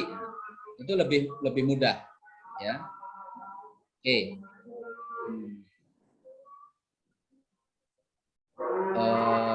Selanjutnya adalah dari Ukti Angelia. Pembelajaran aktif learning, salah satu cara merangsang keaktifan siswa adalah memberikan pertanyaan. Bagaimana ketika guru sudah merangsang dengan memberikan pertanyaan, namun siswa masih minim respon? Bagaimana solusinya? Minim respon itu ada dua sebab. Satu, pertanyaannya terlalu umum. Jadi tidak memberikan efek saya gitu. Nah, kalau memang tidak ada respon ya sudah panggil satu orang diskusi, tanya jawab berdua saja. Kakak saya itu dosen di mana? Surakarta, IAIN Surakarta, Ustaz Nurul ya. Saya sering sharing ya. Gimana ngajar Mas? Sekarang kan pandemi, gimana ngajar? Ya pakai Zoom, terus disapa satu persatu anaknya. Jadi ngajarnya itu seakan-akan ngomong sama satu dua orang, ngajak diskusi, ngajak conversation, ngajak muhadasah kepada si fulan. Akhirnya yang lain itu menjadi aware nanti saya juga akan mengalami hal itu kan gitu. Jadi sekarang itu keaktifan guru memang guru harus tahu siswanya ya. Jadi kalau nggak ada respon berarti guru akan mengajak aktif ya, anak siapa ya. Ustaz, kalau anaknya nggak bisa, nah itu yang kedua adalah nggak ada respon itu karena anaknya mungkin nggak tahu pelajarannya bahasa Arab, nggak ngerti bahasa Arab, nggak ini ya. Berarti kita pertanyaan itu kalau di critical thinking kami adalah berikan pertanyaan. Anak-anak pasti nggak bisa jawab karena belum belajar. Ya, kalau asumsi saya kemarin ngajar itu, saya kasih pertanyaan anak itu. Pertanyaannya tulis papan tulis. Oke, kasih waktu 5 menit. Siapa yang bisa jawab? Udah bisa jawab, belum diajari kok. Nah, ketika dia tidak bisa menjawab, perhatian akan kepada guru. Saya nggak bisa jawab, goblok saya ini. Jadi siswanya kan berpikiran itu. Nah, baru kita membimbing. Ini pertanyaan begini, jawabannya begini. Ya, gimana jawabannya? Nanti kita elaborasi dengan keaktifan siswa itu. Jawabanmu gimana? Kalau nggak ada respon ya. Kalau ada respon kan kita tinggal menarik kesimpulan dari jawaban-jawaban siswa kan. Tapi kalau tidak ada respon, berarti kita yang membuat aktif. Kamu bagaimana? Guru itu kalau di kelas itu guru saya yakin pasti akan didengarkan. Misalnya kita akan nyebut fulanah misalnya atau fulan, ya pasti akan merespon. Ya, itu. Jadi kalau memang tidak ada respon atas pertanyaan kita, ada dua. Mungkin anaknya yang perhatiannya belum ke kita. Yang kedua adalah anaknya memang nggak tahu. Karena belum diajari, merasa belum diajari. Misalnya mahasiswa kan tanya dosen di awal persepsinya, nggak bisa. Ya karena belum belajar, dia harus paham. Kita sebagai guru juga harus paham, belum ngajar kok menanyakan hal yang belum diajarkan. Berarti kan hanya untuk pertanyaan itu sebenarnya adalah untuk mencari perhatian siswa. Kalau memang belum bisa, kita ajari. Bagaimana cara berpikir kritisnya? Ya kita ajari. Ini ada pertanyaan, cara menjawabnya begini. Jadi anak akan mengikuti pola pikir kita. Nanti ketika pertemuannya akan datang, ketika ada pertanyaan, dia akan berpikir dengan metode yang kita berikan. Itu berarti kan pembelajarannya atau pengajarannya masuk. Itu ya untuk Ukti Angelina. Ini Akhi Abdul Manan. Seberapa besar yang bisa diharapkan dari pembelajaran daring dari kemampuan peserta didik dalam menyerap pengajaran yang kita berikan, khususnya daripada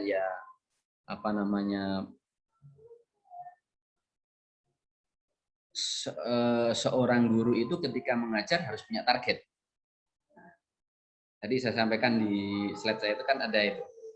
Guru itu ketika ngajar harus punya target. Guru itu ibaratnya driver, sopir.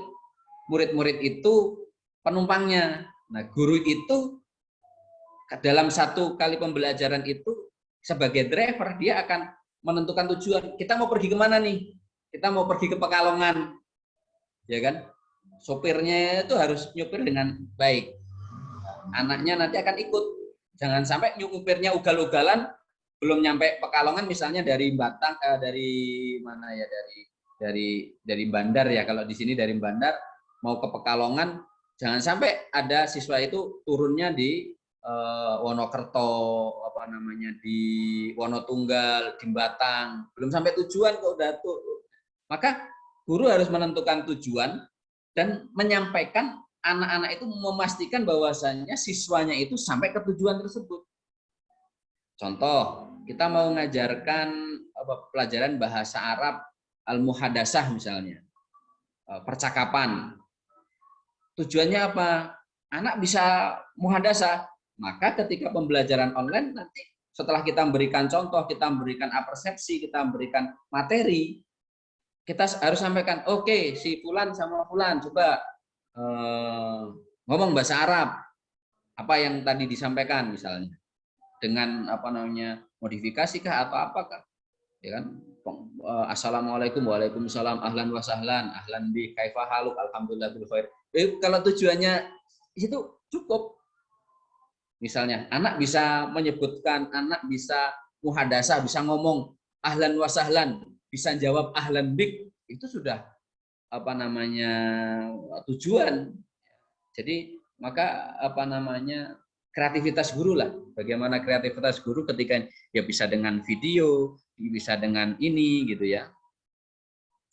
Jadi kalau di Tazaka seperti itu. Kalau apa namanya umum misalnya, memang pelajaran yang didaringkan itu bukan pelajaran yang apa ya, bukan pelajaran kayak matematika itu enggak daring itu. Kita tidak daringkan. Ketika offline santri datang, pelajaran itu hisohnya lebih banyak. Nah, yang didaringkan itu apa? Ketika didaring, ini pengalaman ya di Tazaka itu, yang didaringkan apa?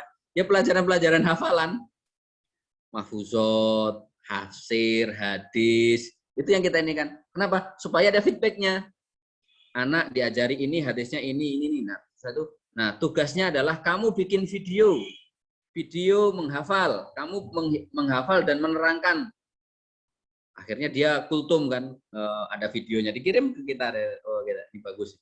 Jadi anak aktif karena kita suruh bikin video itu. Ini memang kita pilihkan materi-materi yang bisa didaringkan. Ya, kita sudah menyiapkan itu ya, karena daring di Tazaka itu kemarin adalah hanya untuk menunggu kedatangan ke pondok, karena kalau langsung semuanya santri datang gitu kerumunan, ya kan kita masih PPKM dan seterusnya, itu ya menjadi problem prokes lagi kan, nanti macam kita datangkannya adalah satu kelas. Jadi bertahap, karena bertahap itu ada yang daring. Ketika daring kita pilihkan materi-materi yang memang evaluasinya bisa kita mendapatkan feedback. Ya kalau pelajaran bahasa Arab misalnya imla, feedbacknya bisa. Jadi kita ngomong, anaknya nulis kan bisa. Jadi difoto, setelah itu kita koreksi dan seterusnya bisa. Tapi kalau pelajaran misalnya sejarah yang hanya apa namanya membaca misalnya, itu didaringkan kayaknya ini di pengalaman kami ya kurang apa namanya kurang pas, itu bisa dibaca sendiri lah kira-kira begitu.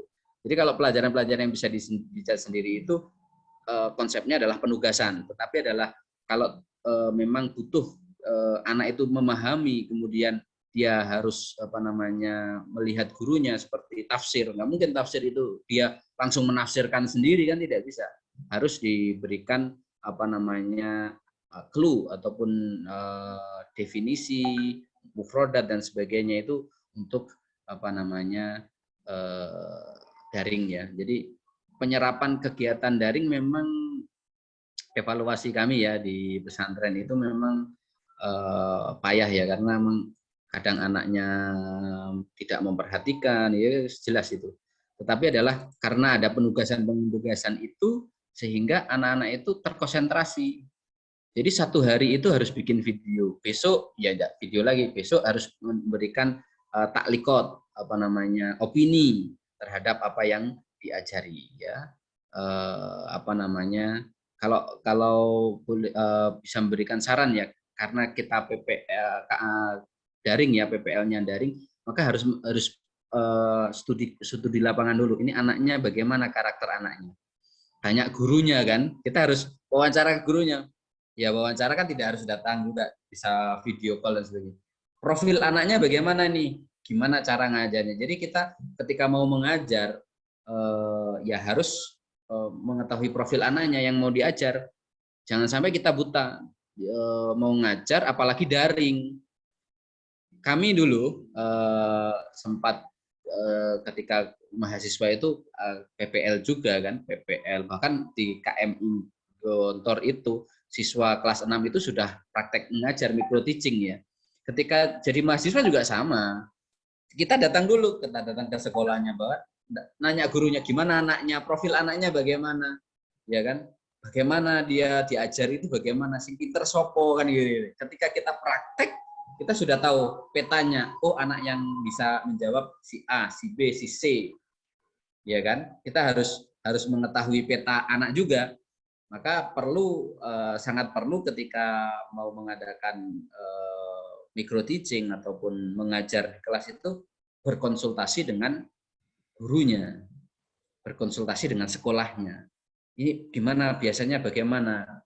Kita kan pasti akan nanti ternyata di sekolah A gurunya cara ngajarnya begini. Kita harus bikin cara ngajar yang begitu, ternyata respon anaknya begini-begini. Kita bisa tiru. Atau kita bikin beda supaya terkesan dan seterusnya. Jadi memang serapannya itu bagaimana ya, kita harus riset lapangan dulu dah. Harus riset lapangan itu. Harus belajar dari guru, belajar mengetahui siswanya. Oke.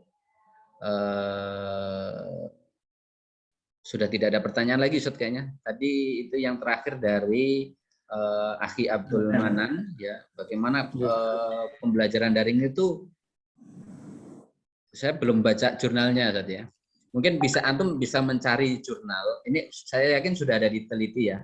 Tetapi internal di pesantren Tazaka itu penyerapannya itu 40-50%. Ya, penyerapan daringnya. Tetapi karena ada penugasan tadi, tugas-tugas resum, opini dan sebagainya, itu serapannya menjadi meningkat. Jadi kita tidak melihat kepada hasil saja, karena kita bimbingan itu dengan habis subuh itu satu orang guru itu dapat 5 orang anak kan, telepon, pagi ini ngapain nih, kegiatannya apa, tadi belajar apa, dan sebagainya. Kita sapa, dengan menyapa itu ternyata anak-anak aware dan juga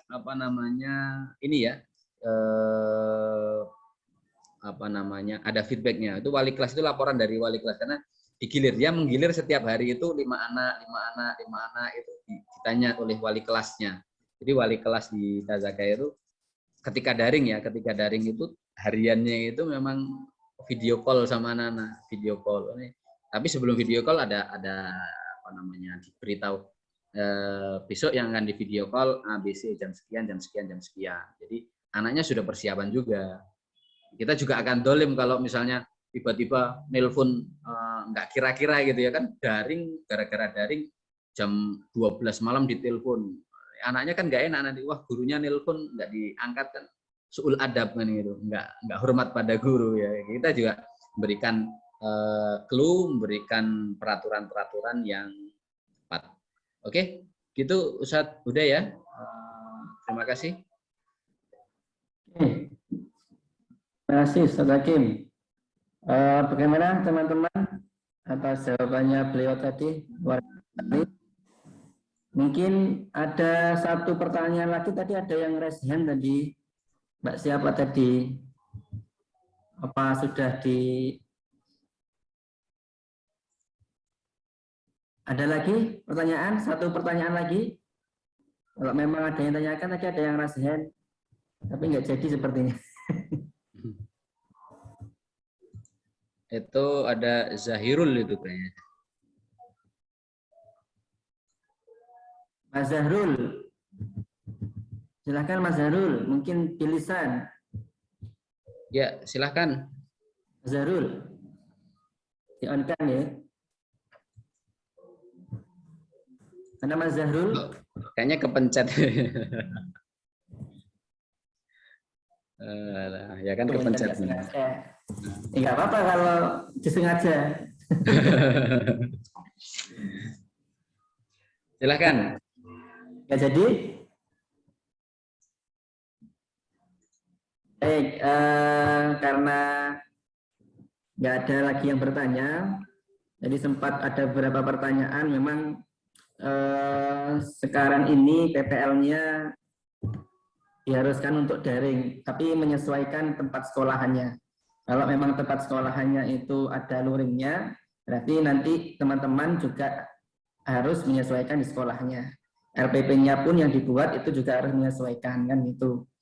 Adapun untuk active learning, tentunya teman-teman semuanya itu lebih lihai ya. Artinya lebih lihai itu banyak platform-platform yang di situ bisa dimanfaatkan, ya, bisa dimanfaatkan untuk pembelajaran daring.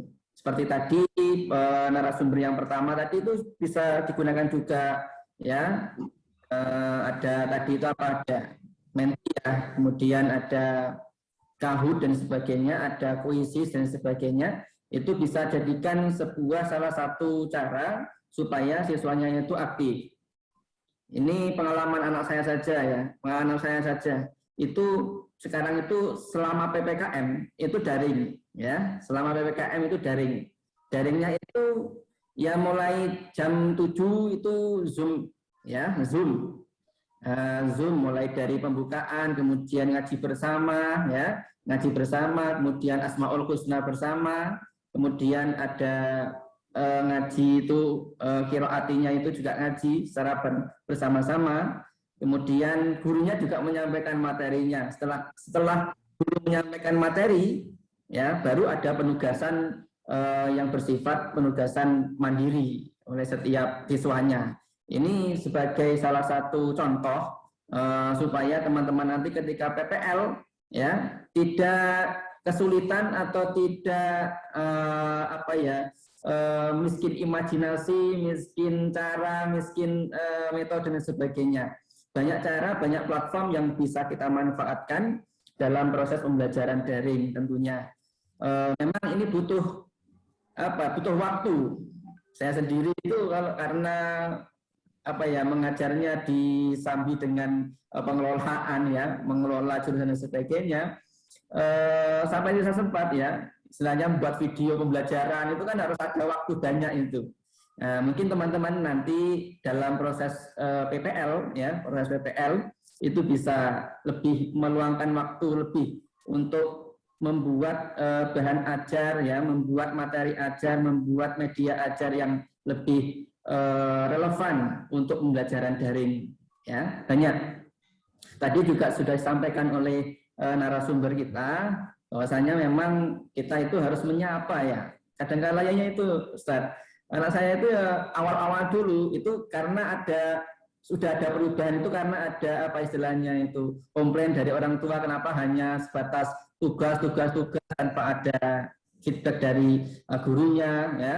Karena itu kemarin itu langsung Zoom, semuanya tiap hari Zoom itu, tiap hari itu, mesti tiap hari pagi itu Zoom meeting.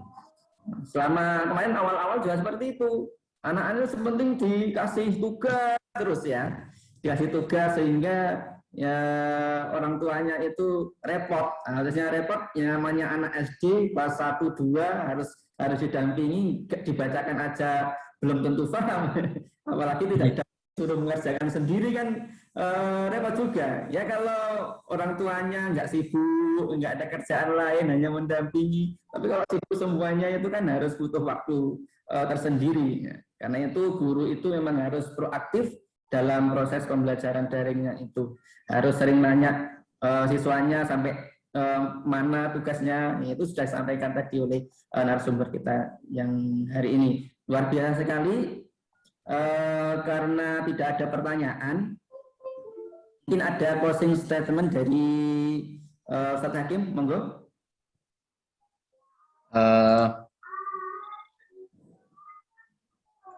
Closing statement satu, Ustaz, yang paling utama adalah profesi guru itu adalah profesi yang mulia. Maka bersyukurlah para mahasiswa ini masuk dalam prodi pendidikan bahasa Arab. Jadi untuk menjadi guru itu adalah profesi yang mulia. Apalagi ini bahasa Arab, bahasa Al-Quran. Maka milikilah jiwa guru, milikilah jiwa pendidik. Karena itu yang paling penting. Dari at-thariqatu ahammu minal maddah wal mudarris ahammu minat thariqah wa ruhul mudarris ahammu minal mudarris nafsu. Jadi guru itu penting, ya gurunya penting, tetapi jiwanya, keterpanggilan untuk menjadi guru, keterpanggilan untuk mendidik, mengajar, itu lebih penting. Otomatis kalau dia sudah punya jiwa itu, maka keguruannya akan nampak, maka dia akan memilih metode yang paling pas. Jadi sebenarnya dari situ, jadi mana mulanya ini? Mulanya metodenya bagus, tapi gurunya nggak bagus, sama saja. Metodenya bagus, guru yang menyampaikan bagus, dan dia memiliki karakter, dia memiliki jiwa, dia memiliki ruh, mendidik yang kuat. Maka dia akan menjadi guru yang bisa menginspirasi orang lain, menginspirasi para muridnya, menginspirasi wali murid dan sebagainya. Dia akan menjadi guru yang teladan karena dia memiliki jiwa, dia memiliki nurani seorang pendidik. Demikian Ustaz, saya kira itu yang bisa kami sampaikan. Terima kasih. Assalamualaikum warahmatullahi wabarakatuh. Waalaikumsalam warahmatullahi wabarakatuh. Syukran Ustaz Hakim. Yang terakhir mungkin dari Bapak Kajur WBA untuk memberikan sambutan akhir dan menutup acara PCGP pada hari ini. Silakan. Ya, pertama saya ucapkan terima kasih pada narasumber kedua Ustaz Hakim dari Zakat yang sudah berkenan mengisi pembekalan pada adik-adik kita mahasiswa PBA YN Pekalongan yang sebentar lagi akan menjalani PPL di sekolahan. Kemudian yang kedua terkait dengan nanti di lapangan, ya kita mungkin perlu ada kebijaksanaan ketika kita menghadapi anak didik nanti di sekolah. Jadi saya kira ketika ada kebijakan yang mengharuskan daring dan itu mengharuskan adanya Zoom atau Google Meet atau media apapun yang banyak menyita biaya di situ, maka kita juga harus win-win solusi dengan para wali. Jadi wali murid itu juga mereka ini dihadapkan dengan kondisi yang sangat-sangat tidak menguntungkan di dunia pendidikan. Siapapun, tidak wali murid, tidak murid sendiri, tidak guru, dan semuanya saya pastikan semua tidak bisa berjalan dengan maksimal. Dan itu kalau memaksakan media tertentu untuk dipakai, itu berarti kita mungkin dalam tanda kutip sudah ada kezoliman akademik. Artinya kita menutup mata bagaimana wali murid itu sekarang masih dalam kondisi ekonomi terpuruk, tapi kita mewajibkan adanya media yang memakan atau membutuhkan kuota yang banyak. Jadi kita ya satu sisi mengalami penurunan kualitas dalam pembelajaran, namun sisi lain dibalik itu kita juga harus berusaha untuk menampilkan, berusaha semaksimal mungkin untuk memberikan khidmah yang maksimal kepada peserta didik kita. Jadi itu harus ada komunikasi yang efektif antara guru dengan siswa dan juga wali murid sehingga tidak ada yang merasa dizalimi. Karena ini sekali lagi saya yakin murid-murid sekolahan di semua level baik yang dasar, menengah ataupun atas itu lebih hafal mainan game daripada materi-materi inti yang ada di sekolahan. Jadi itu mungkin terakhir pesan dari saya sebelum kita masuk ke sekolahan, mohon nanti dibangun komunikasi yang maksimal dengan guru setempat dan juga murid-murid dan juga wali murid itu sendiri, supaya kita sebagai calon guru yang akan terjun di sekolahan itu tidak ada yang merasa dirugikan dengan langkah kita. Sekian, kurang lebihnya mohon maaf Pak Sekjur, dan sekali lagi terima kasih pada Ustadz Hakim yang sudah mengisi pembekalan pada teman-teman. Sekian, Assalamualaikum warahmatullahi wabarakatuh. Waalaikumsalam warahmatullahi wabarakatuh. Waalaikumsalam warahmatullahi wabarakatuh. Terima kasih Bapak Kajur BPA, Dr. Ali Burhan MA yang sudah memberikan sambutan akhirnya. Dan tak lupa saya juga berterima kasih kepada narasumber yang setelah meluangkan waktunya menemani kita bersama dalam pelatihan pada hari ini. Saya mengucapkan selamat untuk mahasiswa yang akan PPL, jaga kesehatan, ya, jaga kesehatan dan kekuatannya supaya proses PPL ini bisa berjalan dengan lancar. Dan apa materi yang tadi disampaikan oleh kedua narasumber bisa dijadikan rujukan, jadikan bahan inspirasi dalam menjalankan PPL-nya nanti. Baik, terima kasih. Saya sebagai narasumber, sebagai moderator, ada kekurangan, mohon maaf yang sebesar-besarnya. Akhirul kalam, wassalamualaikum warahmatullahi wabarakatuh. Waalaikumsalam warahmatullahi wabarakatuh. Waalaikumsalam warahmatullahi Foto Pak, wabarakatuh. foto. Sebentar teman-teman, jangan dulu. Foto dulu, belum. Sebentar, saya foto ya. Mohon teman-teman yang untuk diaktifkan kameranya. Ada 4 seat, berkurang. Tadi 100 lebih, sekarang tinggal 91 peserta. Ya, ngomong belum bubar semuanya, masih ada. Oke, saya hitung 1 ya, sampai 3. 1, 2, 3. Seat pertama, seat kedua. 1, 2, 3. Seat ketiga. Yuk diaktifkan semuanya. 3 diaktifkan semuanya. 1, 2, 3. Seat keempat belum ada yang aktif. Seat keempat belum ada yang aktif. Aktif.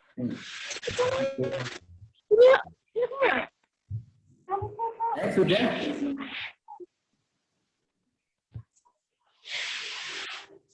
Terima kasih, Ustaz Hakim.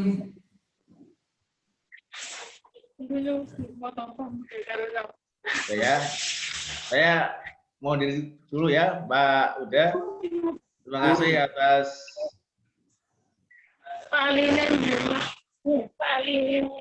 kenapa?